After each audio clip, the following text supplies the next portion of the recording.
Do you ever feel, I don't know, a little adrift in the modern world? Like you're surrounded by all this information, but you don't really have a true sense of direction? Well, the psychoanalyst Rollo May had a theory about why that feeling is so common, and he laid it all out in his incredible book, The Cry for Myth. Let's dive into his diagnosis for our times. So why is that? Why do so many of us feel anxious or confused? We are swimming in facts, data, and endless streams of information, but for a lot of people, that just leads to a feeling of emptiness or depression or just a lack of inner security. What's really at the heart of this modern problem?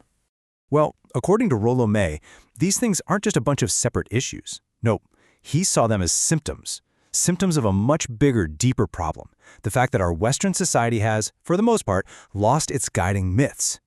He called that urgent, often unconscious need for these guiding stories the cry for myth. Okay, so to really get what he's talking about, we have to completely redefine what a myth actually is.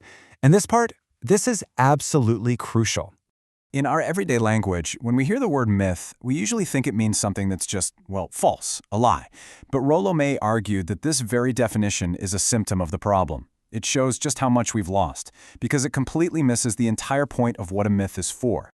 So, what's the real definition? For May, a myth is a foundational story. It's a kind of narrative pattern that helps us find meaning and significance in our lives. It's not about being factually true or false. It's about giving us a framework for reality itself. May had this brilliant metaphor for it. He said, myths are like the beams in a house. Think about it. You don't actually see the beams and the foundation when you're living there, right? But without them, the entire house would just collapse. Myths, he says, are that invisible support system for our lives and for our societies. Okay, so if myths are our invisible support structure, what exactly are they holding up? May pointed out 4 essential functions that these stories serve. You can think of them as 4 pillars. First, myths give us a sense of who we are as individuals. Second, they create a real sense of belonging, of community.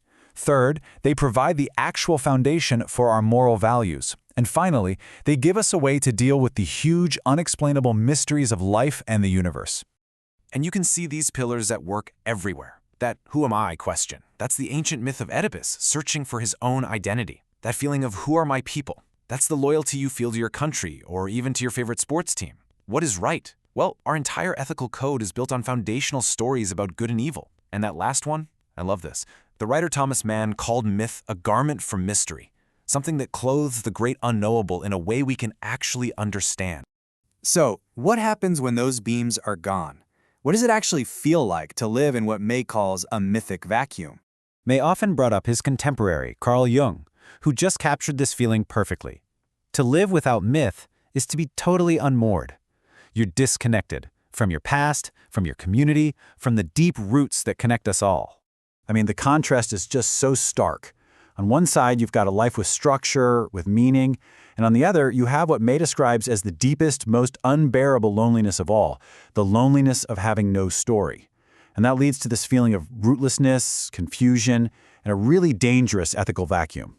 And this isn't just some abstract psychological concept. May argued that this loss of a moral framework, this ethical rootlessness, has devastating consequences that we can actually see playing out all around us.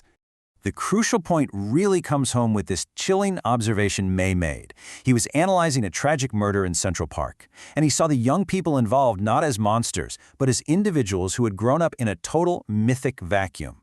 They were homeless, not physically, but psychologically and spiritually.